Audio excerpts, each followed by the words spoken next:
Benvenuti a Barron's Creekside in Fredericksburg, Texas. Amici di Moto.it, ciao a tutti da un gelido Texas. Mi trovo in questo posto bellissimo, ma baciato oggi non dal sole ma da un freddo bestiale, perché in questi giorni abbiamo toccato anche i meno 8 gradi. Ma come avete visto qua dietro, la protagonista della mia presenza qui negli Stati Uniti d'America è la nuova Goldwing, la Honda Goldwing 1008, che nel 2018 arriva, pensate un po', alla sesta generazione. Questa moto esiste dal 1975 e in questi 42 anni, perché la mia età quindi la so indicare facilmente, è cambiata tantissimo.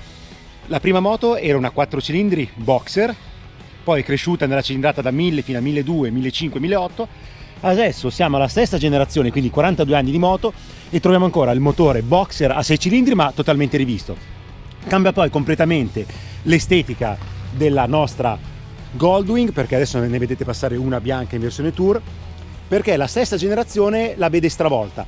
Partiamo dall'ergonomia, ergonomia che vede una posizione di guida molto differente, perché le pedane sono state arretrate leggermente e il manubrio è stato avanzato. Questo cosa comporta? Comporta una guida più sportiva. Ovviamente la Goldwing resta una grandissima moto da turismo, ma non ha più la guida per certi versi svaccata dell'altra versione, in cui avevamo le gambe piuttosto in avanti e il manubrio molto vicino al pilota, proprio posizione rilassata quasi da poltrona.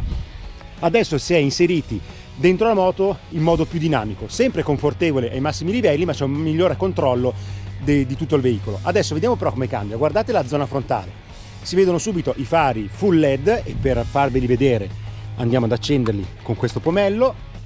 Alla strumentazione ci torniamo dopo. Eccoli qua, guardate che muso affilatissimo che ha la nuova Goldwing. Fa invecchiare veramente tanto il vecchio modello che resta ovviamente valido, una moto eccezionale, ma questa ha un design decisamente più moderno. Guardate che frontale spaziale. Poi cambia clamorosamente anche la zona posteriore della moto, perché non c'è più il faro singolo qui con le due frecce qua e qua, ma ci sono due fari sdoppiati, sempre a LED con le borse integrate. Questa, la vedete, è una versione senza il top case, è la versione base. Ma andiamo a vederla ancora nell'insieme come è fatta. Abbiamo poi le borse che si aprono con questo tastino, la chiave ovviamente è una chiave elettronica che resta nella tasca del pilota. Proseguendo vediamo la vista laterale, richiudiamo la borsa perché così esteticamente non è il massimo da vedere. Ecco il motore, 6 cilindri boxer, i 3 cilindri da un lato e i 3 dall'altro, gli specchietti integrati nella carena e il parabrezza della versione base, ovviamente regolabile in modo elettrico. Quindi vi ho detto come cambia l'ergonomia, ma questa moto è rifatta non soltanto nell'estetica e nella posizione di guida, mi metto così la vedete sempre mentre parlo, è rifatta completamente anche nel telaio, che introduce delle novità davvero sostanziali nella zona anteriore, e nel motore. Ma visto che qua di carne al fuoco ce n'è tantissima, andiamo per gradi. Cosa succede al telaio? Il telaio resta un telaio totalmente in alluminio, lo vedete comparire qui sotto la carenatura. Ovviamente qua c'è un altro sportello, questa moto è piena di vani dove riporre gli oggetti, qua c'è un altro, però torniamo, eccolo qua, torniamo appunto al telaio. Il telaio è stato rivisto, il motore è stato portato più avanti, ma quello che cambia in maniera clamorosa è l'avantreno che vi dicevo, perché arriva un doppio braccio in alluminio che sfrutta un quadrilatero superiore con ammortizzatore centrale. Lo schema ricorda evidentemente quello del dual lever montato sulle BMW, però è stato interpretato in maniera totalmente diversa dalla Honda. E cosa dà questo avantreno? Dà un effetto anti-dive in frenata, perché l'avantreno non si accuccia più qui, e altra cosa fondamentale, ha reso, l'ho già visto nella guida, lo sterzo molto più leggero nelle manovre a bassa velocità e in fase di parcheggio. Questo quindi è quello che riguarda il telaio. Telaio, vi dico già che nel complesso il nuovo telaio e il nuovo motore portano a una riduzione di peso che arriva nella versione Tour fino a 48 kg, quindi davvero tanti. Scusate se tengo il cappello e sono imbacuccato, ma qui fa un freddo bestia. Non sono i meno 8 gradi di ieri, ma siamo comunque a 0 gradi alle 9 di mattina. Altro protagonista della moto che stiamo provando qui in Texas è il motore 6 cilindri che arriva alla cilindrata di 1833 cc con misure quadre 73x73 per quanto riguarda alessaggio e corsa. Ma cambia totalmente perché è più leggero, è più compatto, è più avanzato, pesa 6,2 kg meno rispetto a prima e ha una nuova distribuzione, non più a 2 valvole per cilindro, ma adesso siamo a 4 valvole per cilindro, e la distribuzione non è più monoalbero, ma adesso è una distribuzione unicam. proprio come sulle Honda CRF da motocross, quindi distribuzione monoalbero ma con un bilanciere che aziona le altre valvole di scarico. Eccolo qui, il motore 6 cilindri, vedete come è compatto anche nella sezione frontale, che sviluppa 8 cavalli in più. Arriviamo adesso a 126 cavalli a 5500 giri con una coppia massima di 170 Nm a 4500 giri. L'acceleratore è nuovo anche lui, abbiamo un comando Ride by Wire. Che cosa prevede questo? Prevede anche che abbiamo le mappe motore. Mappe motore sono 4: Touring, Sport, Rain ed Eco. Le mappe motore permettono di modificare la risposta del motore, l'intervento del controllo di trazione che può essere disinserito, e fondamentale anche la regolazione delle sospensioni, perché questa moto dispone delle sospensioni a regolazione elettronica, badate bene, non attive, quindi non variano il comportamento e la risposta idraulica durante la guida, ma possono essere regolate in base ai riding mode selezionati, mentre il pilota può sempre agire sul precarico, quindi il precarico può essere regolato dalla strumentazione. E se parliamo di strumentazione, ecco un amico americano, e se parliamo di strumentazione di questa moto, bisogna farvela vedere perché anche questa è ovviamente nuova. Vediamo il ponte di comando, qui si accende la moto che può essere collegata con la sua strumentazione anche al telefono perché dispone dell'Apple CarPlay. Nuovi blocchetti, guardate quanto sono ricchi. Questo regola il nostro bel parabrezza elettrico. Abbiamo un grande display centrale di 7 pollici e poi 2 quadranti analogici, tachimetro e contagiri. Questo perché Honda sostiene che i clienti della Goldwing desiderano proprio questo tipo di strumentazione, quindi con le belle lancettone che corrono. Qui abbiamo il pommello centrale, vedete, classico pommello che si vede in tantissime auto di lusso, che permette di entrare poi nei vari menu. Abbiamo il navigatore, abbiamo ovviamente la radio e il settaggio della moto. Adesso ve l'accendo anche questa motona, sentite che rumore, qua c'è il piccolo display che ci mostra la temperatura del motore, adesso è freddo, la stampella aperta, manopole riscaldate che si comandano da questo tasto, utilissimi in questi giorni. Poi su questo blocchetto abbiamo il cambio, non vi ho detto la cosa essenziale di questa moto, rispengo ragazzi e facciamo un passo indietro al motore, perché il motore 6 cilindri dispone del cambio 6 marce, oppure debutta il cambio DCT di terza generazione sulla Goldwing, quindi cambio a doppia frizione che può essere usato in modalità totalmente automatica selezionando drive, oppure manuale agendo sul tasto automatic o manual e poi gestendo le cambiate col tasto meno ovviamente a scalare e più a salire di marcia. I più attenti avranno visto anche questo strano tastino sotto, perché la moto dispone su tutte le versioni importate in Italia della retromarcia. La DCT ha una retromarcia che sfrutta proprio il motore grazie a una catena che permette di invertire il senso di marcia, mentre la versione con cambio manuale sfrutta un motorino elettrico che la fa arretrare. E a proposito del DCT, vi dicevo, 7 marce con la settima di riposo che fa calare in maniera abbastanza importante i giri in settima marcia, e poi disponiamo anche di 2 rapporti speciali che fanno andare la moto a circa 1 km all'ora in avanti o indietro, quindi schiacciando il tasto meno la fate arretrare e col tasto più la fate avanzare in parcheggio.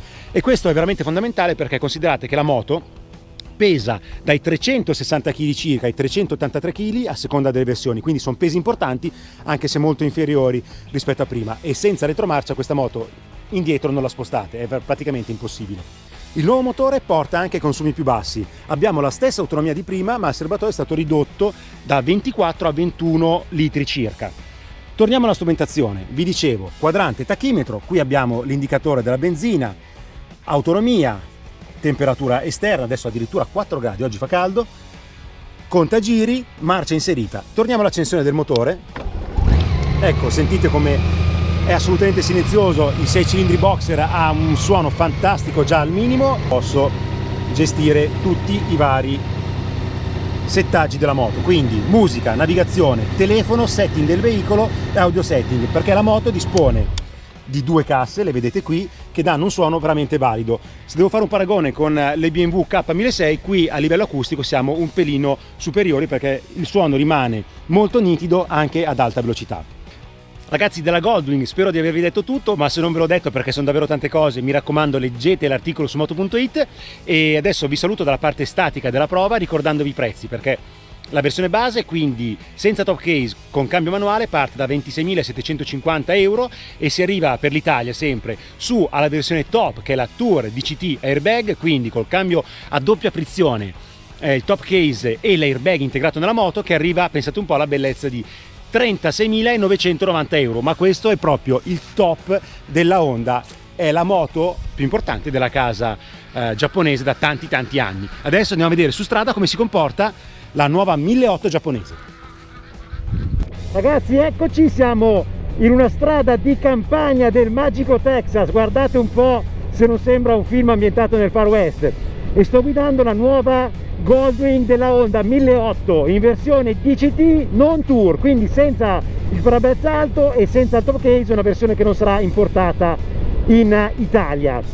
Adesso svoltiamo a destra, sto andando in una strada che non conosco per raccontarvi questa magica moto perché è veramente la portabandiera della tecnologia Honda per quanto riguarda il touring. Allora, la nuova 2018 vi ho descritto prima, è cambiata tutta e vi dico subito che la cosa che risalta maggiormente è la posizione di guida, perché non si è più stravaccati in poltrona come prima, ma si è inseriti dentro la moto in maniera comunque comodissima, perché caspita, stiamo parlando della Goldwing, ma con un controllo migliore, perché siamo più avanzati come posizione di guida e con le pedane più arretrate, quindi più da classica moto. Possiamo dire che si avvicina a una turismo sportiva, e in questo probabilmente la Goldwing oggi potrebbe anche strizzare l'occhio ai motociclisti un po' più giovani rispetto al passato, perché è una moto comunque dall'ergonomia sportivamente turistica. Sentite le cambiate, quarta, quinta, sesta, settima, ha una erogazione fantastica da 1000 a 6500 giri. Guardate che belli questi cerbiati a sinistra, bellissimi. Adesso vi porto qua per vedere e valutare insieme la maneggevolezza e se si sentono i chili in meno, ben 48 sulla versione Tour DCT rispetto alla precedente Goldwing. Eccola tra le curve, asfalto freddo, siamo a 8 gradi, molto meglio però della prima parte del test, e vedete anche in queste curve come la moto si comporti veramente bene. È sicura in appoggio e la nuova sospensione anteriore a quadrilatero col monoammortizzatore funziona davvero bene. Adesso la tengo in touring perché l'asfalto qui presenta qualche lieve imperfezione. Cambio molto rapido e dolcissimo, però volendo arrivo in curva, posso scalare col tasto di sinistra, vedete, e sentite che ha progressione bellissima che ha il Boxer, è fantastico. Adesso scalo, guardate, terza, seconda, qua a destra, è immediato nella risposta, oppa, terza, è sinceramente molto più rapido rispetto a un cambio a pedale. Considerate che se lo volete potete mettere il pedale anche sulla versione DCT, è un optional che si può montare. Guardate adesso in questa discesa, scalo marcia, è veramente preciso. Vi consiglio categoricamente la versione DCT perché rende la guida touring della Goldwing uno spettacolo.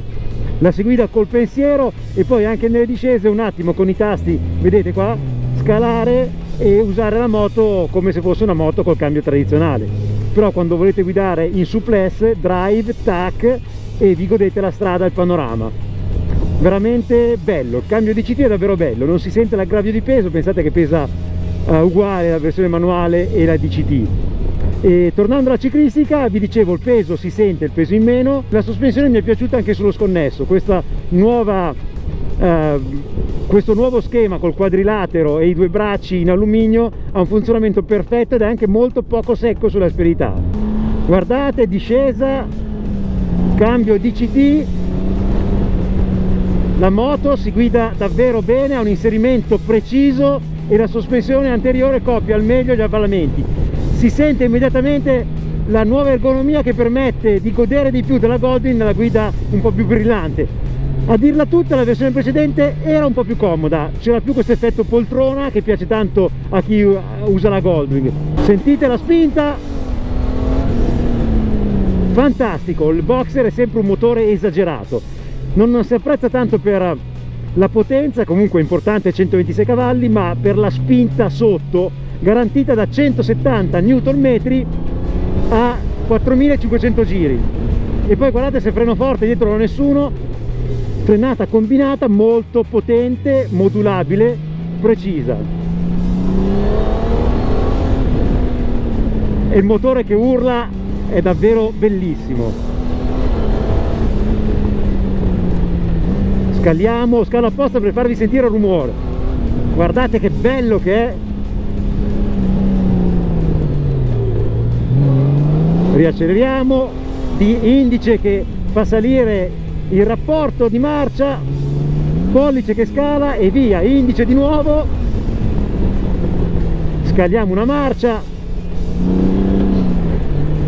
Vi anticipo che questa strada che ho fatto tirando un po' è una strada privata del Resort Club dove abbiamo dormito in questi giorni, perché sulle strade pubbliche queste sgasate in America non le avrei mai fatte. Vedete, qui c'è il campo da golf, quindi mi sono permesso qualche tirata, ma in una strada chiusa al traffico, diciamo, tradizionale. Tra i pregi sicuramente vi posso dire che il motore 6 cilindri rimane il grande protagonista di questa moto, è favoloso. La ciclistica è sensibilmente più leggera nello stretto, in città ho avuto modo di vedere come l'avantreno sia in effetti meglio manovrabile, più agile rispetto a prima, come ci ha detto la Honda, e l'ho verificato. Comfort di altissimo livello. I difetti sono sempre il peso. Quando parliamo di un 6 cilindri di oltre 1800 cc ovviamente il peso è importante e richiede attenzione nelle manovre da fermo, quindi piedi bene in terra e manovre senza fretta, se no se la mettete per terra poi ci vuole l'esercito per alzarla. E c'è sempre poi il prezzo, che è da vera ammiraglia, 37.000 euro su strada fanno di lei una moto iper costosa, ma stiamo parlando del top della produzione della Honda. Adesso dal Texas è tutto, vi lascio la parola nei commenti su moto.it e sul nostro canale di YouTube, e ragazzi mi raccomando iscrivetevi al nostro canale. Ciao a tutti dal Texas, ci vediamo in Italia!